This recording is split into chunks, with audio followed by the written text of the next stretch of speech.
Alright, so the problem we're looking at today is the USACO 2020 December Contest Gold Problem 2 of Bovine Genetics.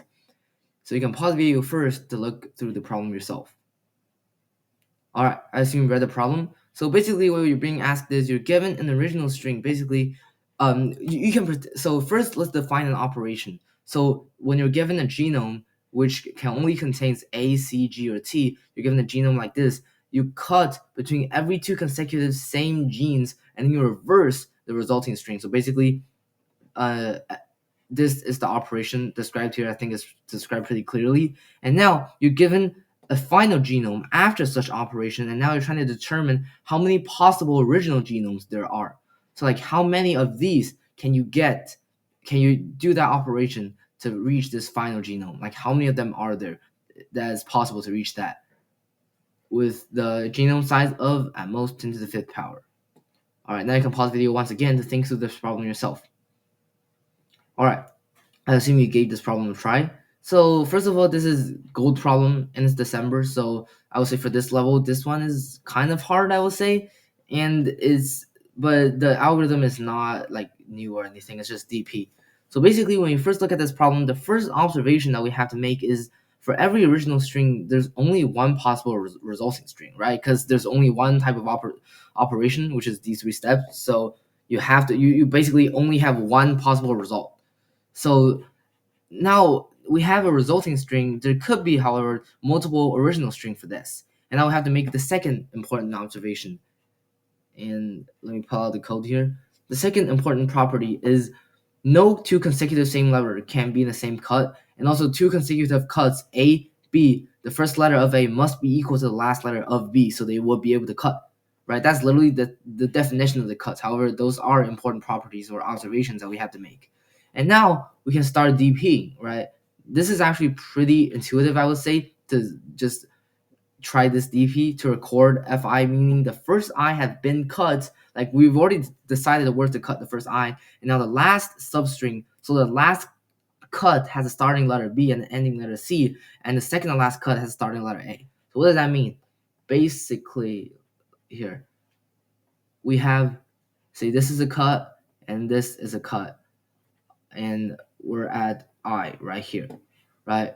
So obviously this is the last cut, so last cut start with B and then with C, and the second to last cut start with A. So why do we need to record these three values? Because right now when we're looking at, wait, no, actually this is not I, this is I, give me a second. This is I minus 1 here, right here this is I minus 1, and now we're looking at the ith gene, right? For this ith gene, we actually have two possibilities. We can either have it start its own cut, so basically we call this the end of this cut and we start its own cut right here, or we merge this into the last cut.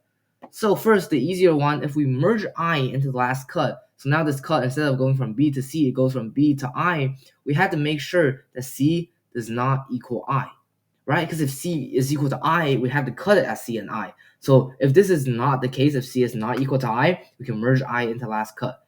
However, we do have another possibility, is to call this the end of this cut. So basically this cut only goes from B to C, and that's the end of this last cut.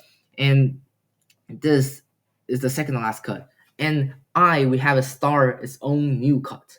But in order to do this, we have to make sure that A and C have to be the same thing, right?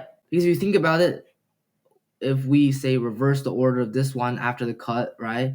And we reverse the order of this one, A and C will be next to each other. And for them to be able to cut right on this point, and when A and C is next to each other, A has to be equal to C, right? So that we can cut it right here.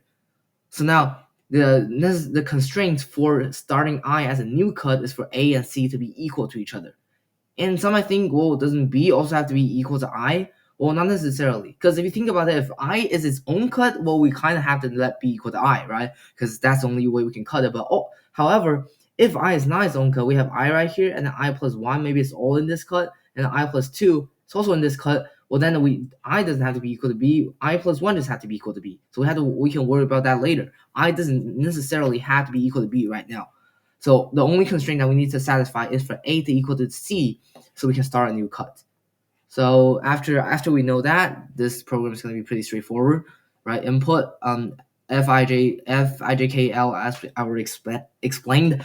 You cut the first I, and then the second and last one start with A, the last one start with B, and the last one end with C. Oh, and also I forgot. This is only when we're not considering the question marks. Because at first we want to simplify the problem and we don't consider the question marks, right? And now we want to take the question marks back. And how do we do? Well, actually, now that we know how to do it without question mark, is that it's actually not gonna be that hard. For each question mark, we just like brute force whether it's A, G, T, or C. You just brute force the four types of genomes. And then for each one, you add up the answer to all four. See, you brute force it right here. And now this code is going to be pretty easy to understand. The last one is going to be J. It's either going to be the genome from the input, or if it's question mark, it's going to be any of the four genomes. The last one's going to be J. If J is not equal to C, we can merge it into the last one. So then after merging, A, B doesn't change, but the end of the last cut is going to, instead of being C, it's going to be J. And then we add that to the original and, of course, take modulo. And then if we decide to start a new cut, we have to make sure that C and A is equal, right? Because then we can cut it right there. So, and now the new genome start and end with both with J, and the second last one is going to be the last one from the last cut. It's going to be the second last one from this cut. So B, it was the starting of this cut. Now it's the starting of the last cut. So it's pretty easy to understand, and in the end, you add up all the answers. So yeah, I would say this is quite difficult probably for December because it's kind of hard to think of the DP. But at the same time, if you can know it's DP, the rest of the thing is pretty straightforward because the transition, no matter the transition or the final answer finding, is just rather straightforward. So I would say this is just like a medium level, maybe kind of hard gold problem. And I hope this video helped. Thank you. Alright, that was the problem review part of this video. Now comes the grind report part. Alright, so I was able to, I would say, kind of meet my goal today because I studied for like around 6 hours, maybe a little more. In the morning, because as you guys already know, the result for the last contest, the 2024 December came out. So I was very mad that I did not get promoted because it was a pretty easy contest. And one of the biggest problems back in that contest was probably the problem 2. So we're going to go to problem 2 here. Problem 2 of silver, which was deforestation, if you guys can remember. In the contest, I was not able to solve it because I was lazy. I did think of a solution that I was too lazy to implement, but after I implemented it after the contest, my solution was right. So I was really sad, and it didn't even take as long as I expected. So if I managed my time correctly and spent more time on this problem instead of problem number 3, I probably, even if I wouldn't have gotten promoted, I probably would have gotten like a way higher score, like 699 or something like that. Because this problem is really not that hard. I mean, the correct solution using a priority queue and greedy is kind of hard to think of, but my kind of naive way, not completely, but my less advanced greedy way, if you actually use a bit binary index tree or segment tree to maintain it, it's actually solvable for this problem. As you can see, it's not as fast as the correct solution, but it's solvable. And the only problem is you need to use binary index tree on the silver problem, which is bad. But sometimes you just have to do that. So I solved this problem in the morning, and then I mocked a 2019, I think, February contest today. I mocked this contest, and I'm pretty sure like around 900. I mean, not 900. My math, 500, 480 something. The first one, I was able to figure out a partial solution, partial credit, and the partial credit is actually harder than usual. Like the partial credit took me 1.5 hours, and then the second problem I was able to solve. So wait, no, that's silver. My bad. The second problem, dishwashing, was quite easy. I was able to solve, but I haven't submitted it. But that's my old code. Doesn't matter. I solved this one. So I got around 500. So yeah, good enough. The third one is actually easy. I did figure out a solution, but I didn't have time within the 4 hours to solve it. So I feel pretty good about this contest, but it's 2019 and it's February, so it's supposed to be easy, and I really need to solve all 3 problems on those to ensure a promotion for this year's maybe silver, I would say. So yeah, that's it for today's grind report. Thank you for watching.